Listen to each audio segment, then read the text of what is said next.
Hey everyone, alright, so let's talk about Suicide Squad then. Now, this is a movie I've been looking forward to for quite some time, and I went and finally got to see it last night at the Cineworld in Middlesbrough. Went to the midnight screening, the first showing of it, and I had a hell of a lot of fun with this. This was great because, of course, loved Man of Steel, loved Batman versus Superman, but of course the thing with these movies, they're very dark, particularly Batman versus Superman, and very, very serious. Whereas with Suicide Squad, we go. This is a lot more fun. It it's more of a popcorn flick, really. I think. Yeah, it's and of course there is. Although there's a darkness to it, it does get dark. This really is like a lighter film and just something you can go into and have fun with. Basically, the premise is, we've got the Suicide Squad, we've got Deadshot, we've got Harley Quinn, we've got Killer Croc, we've got Diablo, we've got Captain Boomerang, and briefly we have Slipknot in there. And of course, they're locked up at this undisclosed black site. And finally, they get made an offer. You know, when it's finally revealed what the offer is, you kind of think, well, it's not a very good deal for these guys. They get 10 years off whatever prison sentence they have. Of course, in their case, it's not really going to make much difference. But yeah, so they get offered a reduced sentence in return for, going out and being this new elite team for the government and going on, basically the suicide missions essentially. For the longest time, I was wondering where this was going to be set in the DC timeline. I can tell you this is indeed set after the events of Batman vs Superman.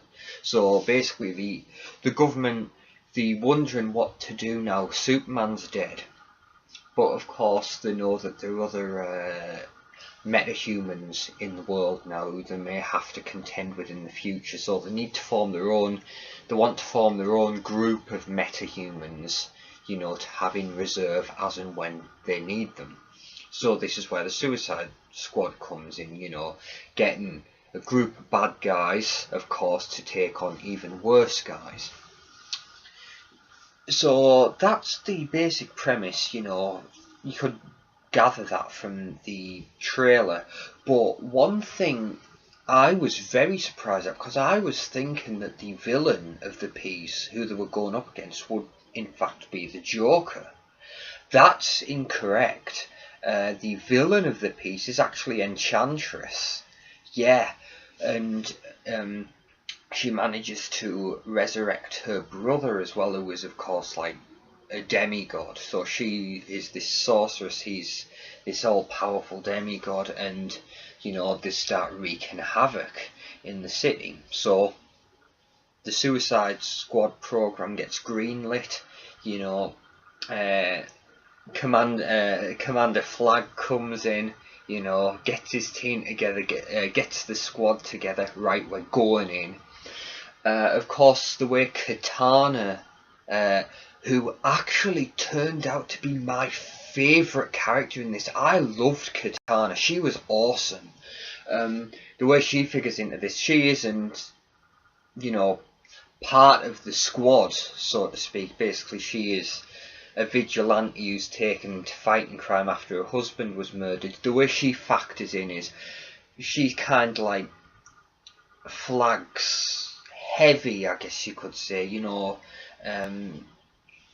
She's there just to like watch his back and help with any heavy lifting, if you know what I mean. If any members of the squad start giving Flag any trouble, she'll be able to step in and take care of it. So that's how she factors in. So I was surprised at that. I thought she was one of the prisoners at this black site and she gets dragged into it. No, I was pleasantly surprised to find out that's not the case. So they get sent on this mission, and as I was watching this, I got a lot of vibes, you know, like a lot of, I felt like it very much had an escape from New York type feel, because when the members of the Suicide Squad getting geared up and ready to go on the mission, one thing to do is to get each get an injection in the neck, and it's, you know, a little small explosive like what Kurt Russell gets injected with at the beginning of Escape from New York, you know.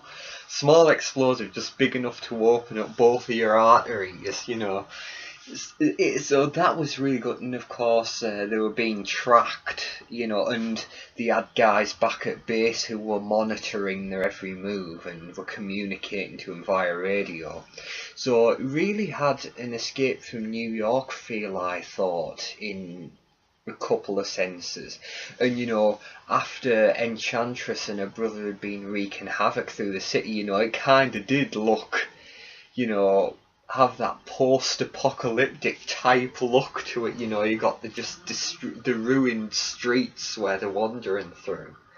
But yeah, this was a total popcorn flick, I thought. You know, Man of Steel and Batman vs Superman, they really had the epic feel to it, you know. And you know, well, you can't expect any other, you know, because Superman and Batman are both icons. Whereas this really just felt as though when they went into this, they wanted to just make a film that you could have fun with, turn your brain off with, you know, for 2 hours and just shove popcorn in your face and enjoy it. But yeah, I mean, that's what this, that takes up the main body of the film, you know. Flag leading the Suicide Squad through the city, you know, trying to find Enchantress and her brother and take those guys out. And of course, you know, it seems easy on paper, but when you look at it, it's going to be a whole lot more complicated. Because of course Enchantress, she's able to use her powers to just turn ordinary members of the public into her warriors, you know. So she's building this, she's amassing this ever-growing army, and just sending them out to go and fight the Squad. And then added to that, the Joker shows up.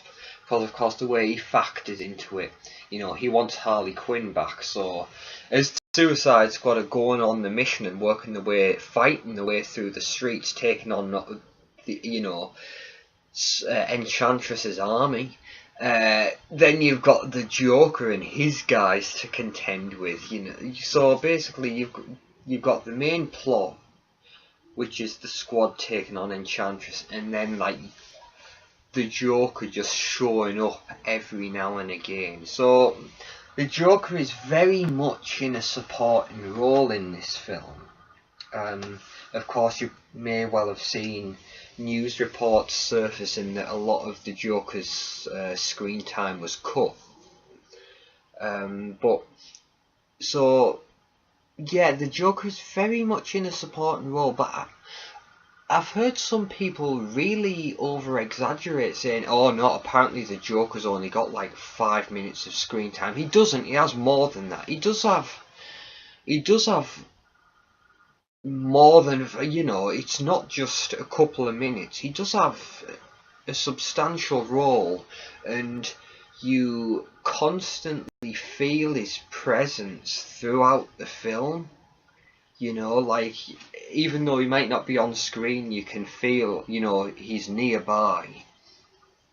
Yeah, so it's not, basically, it'd be incorrect to say that the Joker's, he's just a glorified cameo, because he's not, he's more than that. He is very much a supporting character.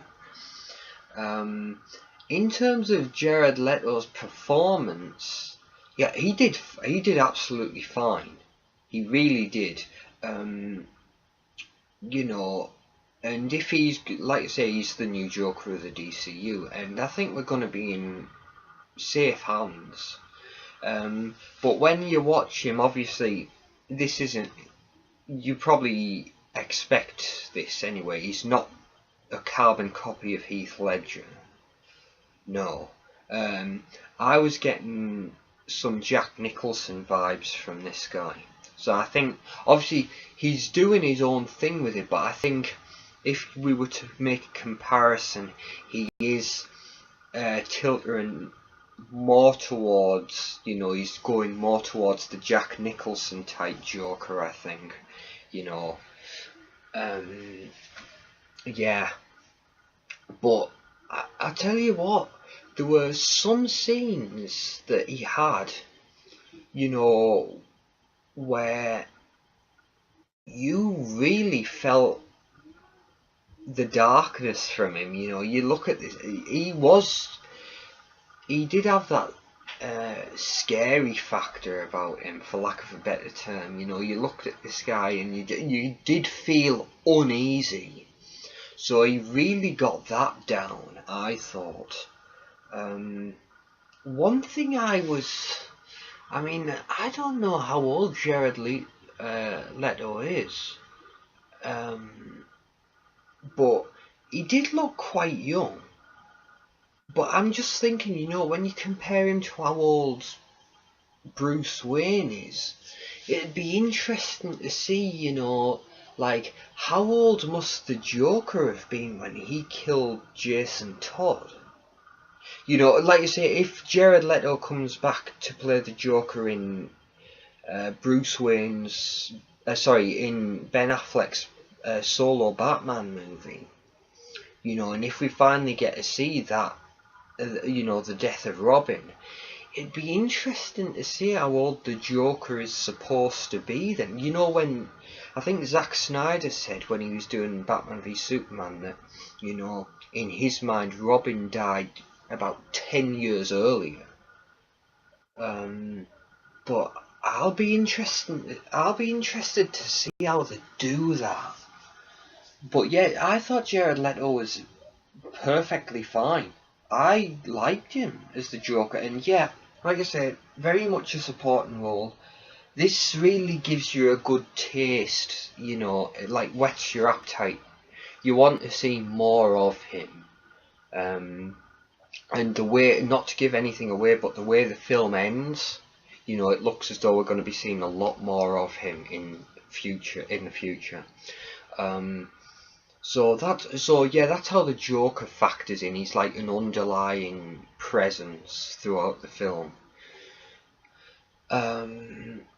Yeah, but you know, there are a couple of cameos in there. Of course, as you know from the trailer, Batman shows up. Oh man, I've got to say, I love Ben Affleck. I love Ben Affleck as Batman. So, well, I think he's a fantastic Batman, but I love him as Bruce Wayne as well, because it's something I didn't really appreciate up until very recently. Because when you play, it's not just about being a good Batman. That's important, but it's also about being a good Bruce Wayne as well, you know. And Ben Affleck, he's great in both respects, but whenever I see him as Bruce Wayne, I can't help but smile. I love Ben Affleck as Bruce Wayne and Batman, so yeah. Ben Affleck shows up as Batman in a couple of scenes, actually. Obviously, there's that scene where the Joker and Harley Quinn are in their car and Batman's chasing them in the Batmobile, and then, of course, the part when he's on top of the Joker's car, you know, he's on the roof. That's one scene. Basically, the way it works is, when we're introduced to each member of the Suicide Squad, it kind of goes into flashback, tells you a bit of what they're all about and the circumstances that led up to them being incarcerated. So in Harley Quinn's case, we get that scene where Batman's chasing her and the Joker in the Batmobile, and then of course climbs onto the Joker's car. Basically, the Joker's car ends up going off a bridge into the water, and the Joker manages to escape. Harley Quinn doesn't. Batman brings her in.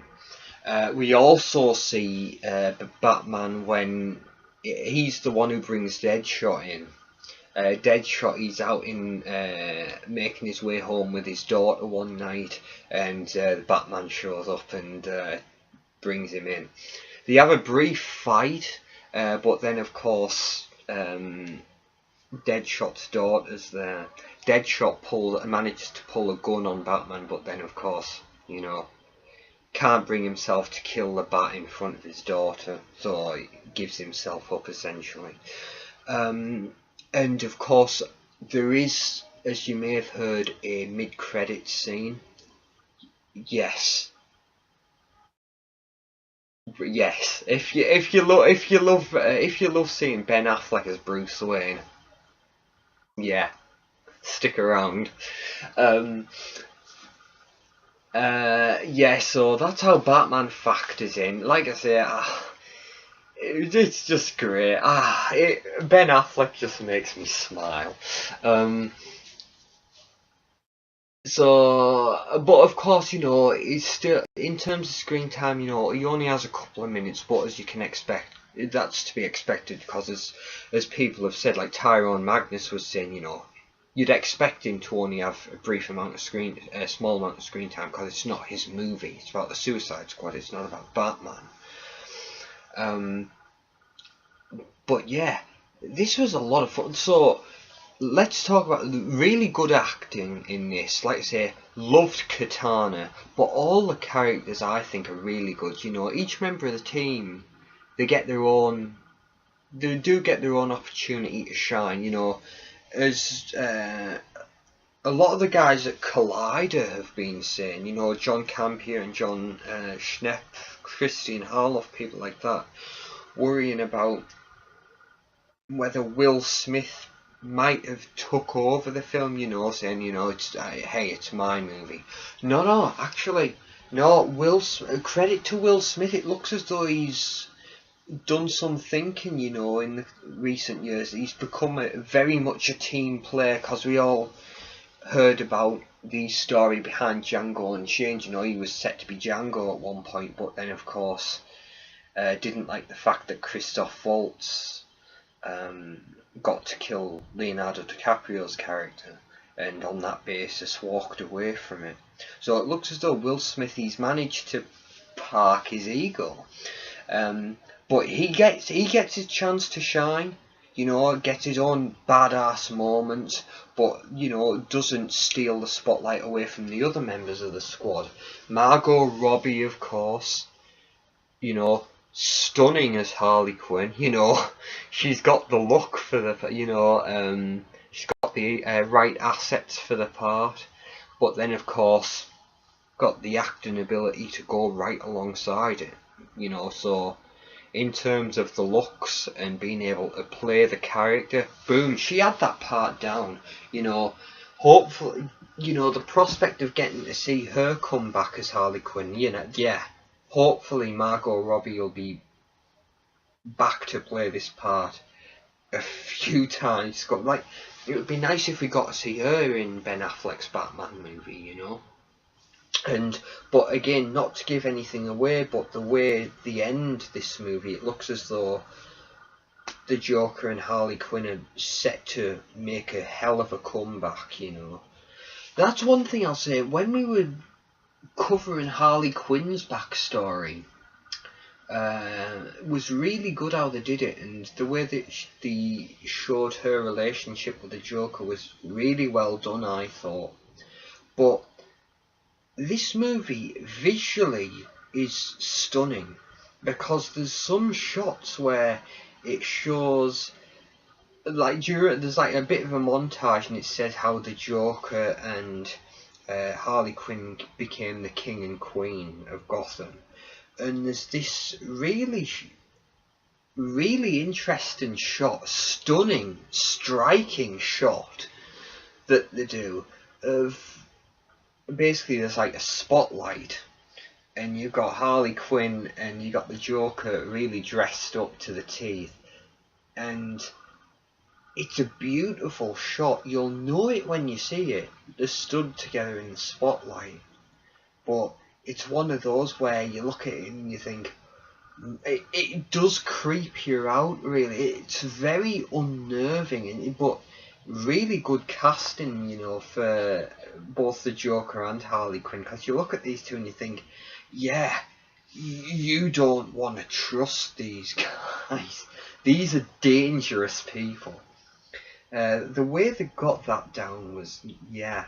And of course, you see it in the promotional advertising that they've done. The trailers, the posters, colourful. When the opening titles, when we get the production logos at the beginning, colour. So for those guys who thought, after watching Batman v Superman and Man of Steel, that it was kind of like bland, the colour had been washed out. Yeah, this might be it's really a nice change. But to go back to the tone, people complaining that Man of Steel and Batman vs Superman were too dark, too serious. I think we needed it, because I think now we've gotten this fun, lighter tone with Suicide Squad, and it looks as though we're getting that with that. I loved the Justice League trailer we got at Comic-Con, that special look, and it felt so fun. So I think we're going to start getting a lighter tone, a more fun tone now, I think, in the DC movies.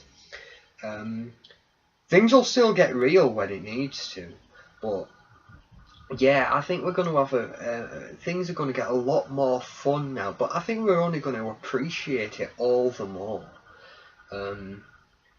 Yeah, I think things are only going to get fun. I mean, Ben Affleck's Batman movie will probably get dark, yeah, but that's Batman. Wonder Woman, it looks as though that'll have a combination of both. It'll have a darkness to it, but it looks as though it's going to have some fun to it as well. I have a feeling we'll probably be in for some fun with The Flash. But yeah, I think Justice League's going to be a lot of fun. But yeah, this movie was too, really amped up the fun. Like you say, really great characters, really great acting. All the characters get the chance to shine. Deadshot, Harley Quinn, Katana, Boomerang, Jai Courtney. Right, me and him got off to a really shaky start, because the first thing I saw him in was A Good Day to Die Hard. That didn't go so well. Really liked him though in Terminator Genesis, and my God, he's really good in this. He's got a lot of funny moments in this. In many ways he's a comic relief, but that's not all he is. But really, really good. But he gets his chance to shine. I think a lot of people have been saying this, and I agree. Diablo, he kind of steals the show. He really does. He's really well done. Yeah. Killer Croc, absolutely fine.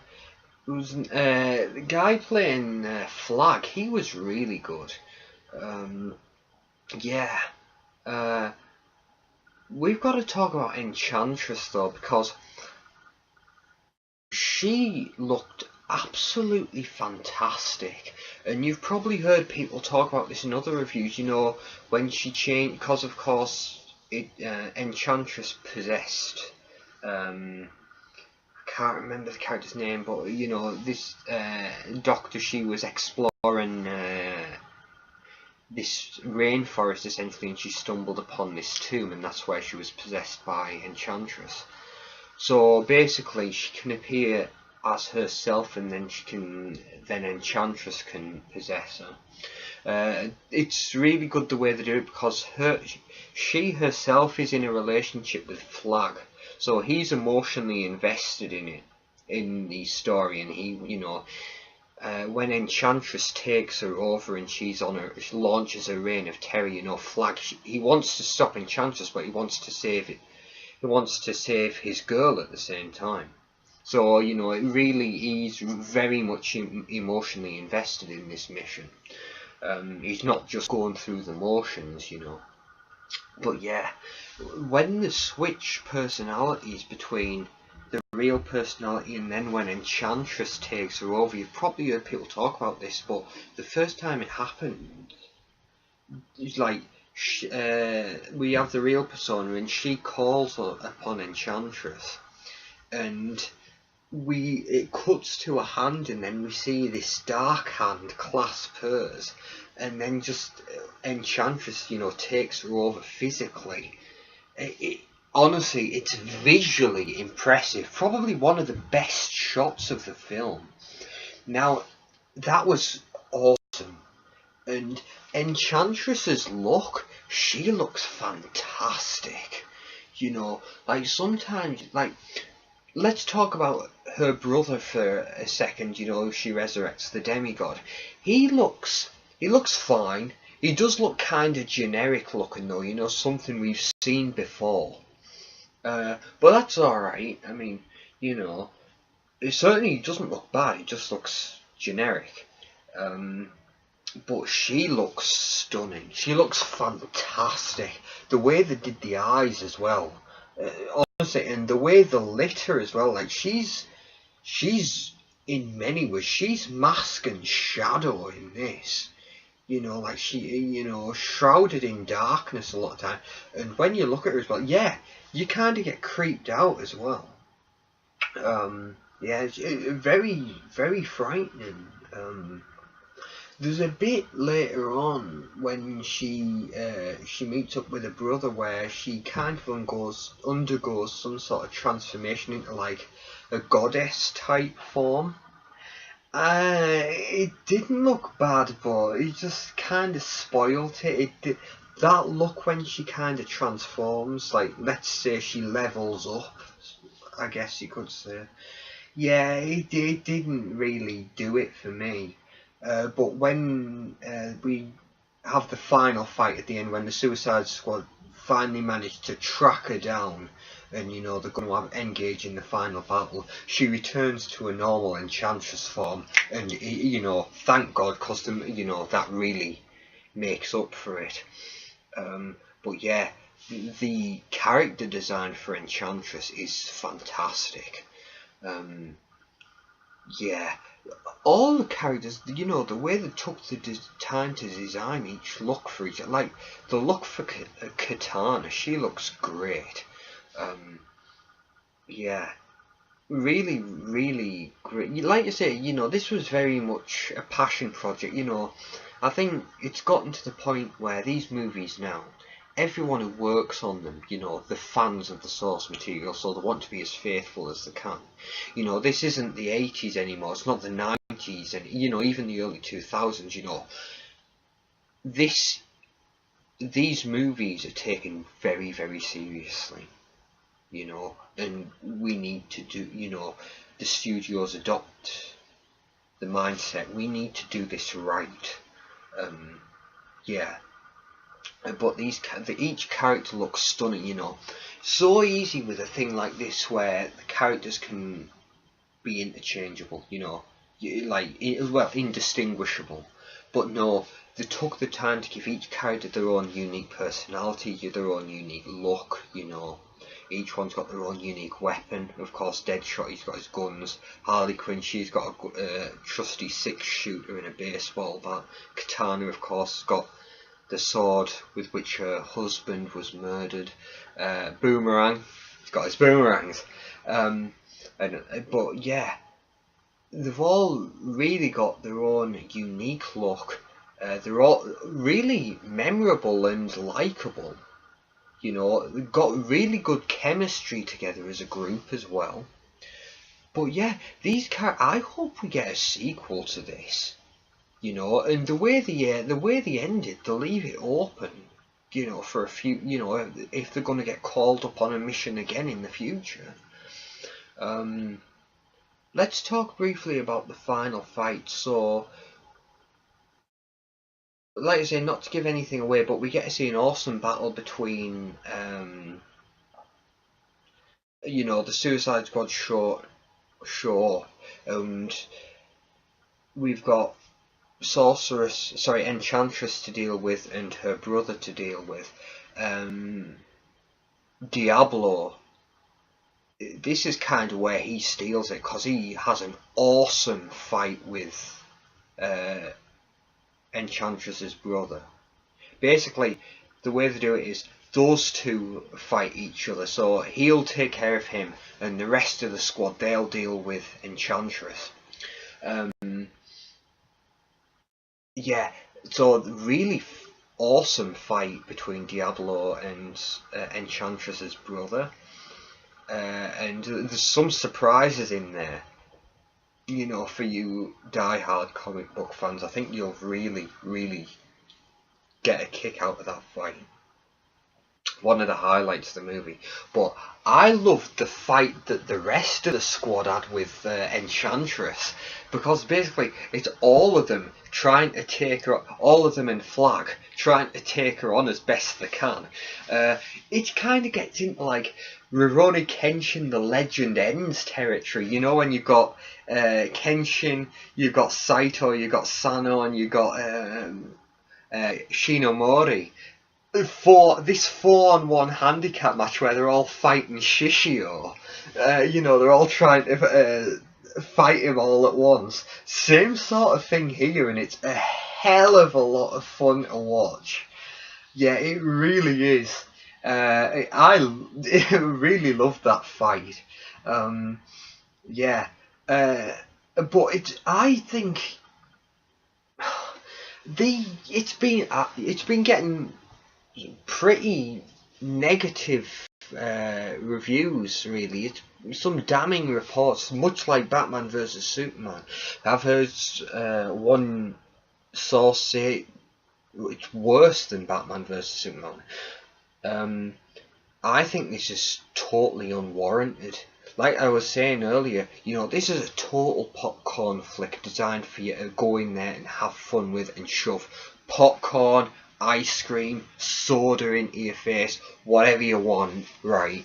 Hey, in time to come, when it comes out on Blu-ray and DVD, this is the movie you get, you know, order some takeout, you know, and just invite your friends over and have fun with it. I don't understand the negative reviews that this movie's been getting. I think people are being unfair and disingenuous, and then of course John Campea, he tore that guy who launched that petition to have Rotten Tomatoes shut down. John Campea tore that guy a new one, and I agree with him all the way. This is, you know, because fair enough, yeah, it's been getting bad word of mouth, but in response to that petition, you know, completely unwarranted, you know, because like I say, it's frustrating that all the hate that these DC movies seem to be getting, they can't, you know, Warner Brothers can't seem to get a movie in the DC universe to land like they want it to. But in the same breath, that petition that guy launched is absolutely ridiculous. The recent, the latest podcast that John Campea did, he addresses that and he tears that guy a new one, and rightfully so. But yeah, it is frustrating though that the hate that this movie seems to be getting. I think it's completely unwarranted, but as I say in the same breath, that petition, completely unwarranted. But yeah, listen, this is a fun movie, right? It's made just to go in there and have fun with, okay? It's just a total popcorn flick. Please don't be put off by the bad reviews. I genuinely think they're totally unwarranted. Really, really do. Yeah, I'd like to say I'm wrapping this up. A fun movie all round, memorable, likeable characters, cool action, visually impressive. But yeah, and it had a yeah the part. I mean, it has it overall. I thought it had a good pace to it. Yeah, but there are parts where it dips. But every movie has parts of the movie where it pauses. Um, but yeah, go and have fun with it. That's what I say. Don't be put off by the bad reviews. And hey, people are getting wise to it now. To go and form their own. Make up their own minds. They won't be put off by what some newspaper critic says, or what Rotten Tomatoes says. Well, not Rotten Tomatoes itself, but what the reviews on Rotten Tomatoes says. Yeah, listen, I think this is a really, really fun time.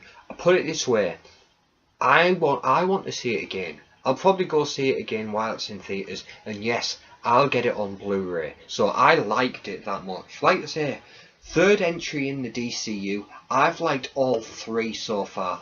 Liked Man of Steel, liked Batman vs Superman, liked this one. I'm 3 for 3. Okay, so hey, that's what I'll say. I really, really like this movie. I think people have just been, yeah. While I disagree with that petition to get Rotten Tomatoes shut down, because hey, it's a stupid petition, but yeah, I'm gonna say I think quite a few people have been unfair and disingenuous towards Warner Brothers and the DCU. What the hell do you want? These all three movies being well crafted, you know, time and effort's been put into them, and they're fun movies, you know. So I really, really can't understand the bad word of mouth that this movie is getting. Hopefully, though, as more people will see it, as more fans see it, more moviegoers see it, they'll start to realise, hey, no, this is a really fun movie, so, hopefully that'll kind of counteract the negative critical reception it's gotten. But yeah, that pretty much brings us to a close. Sorry, I've gone on way longer than I intended to. Sorry if I'm droning on, and sorry this review's been all over the place.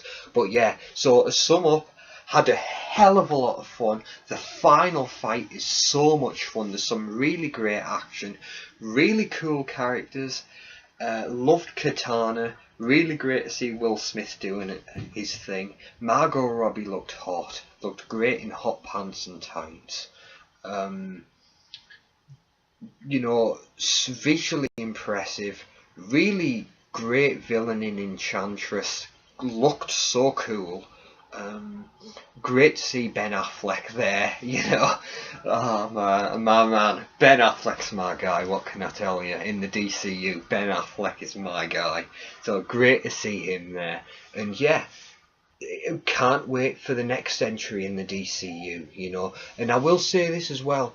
There is some connective tissue, to Batman versus Superman. Like, they're doing well to connect the three. We've had 3 films so far, and I feel that each one has managed to connect itself well to that. Obviously, Batman versus Superman picking up in Metropolis, where Man of Steel left off, and of course Suicide Squad referencing the death of Superman that took place in Batman vs Superman.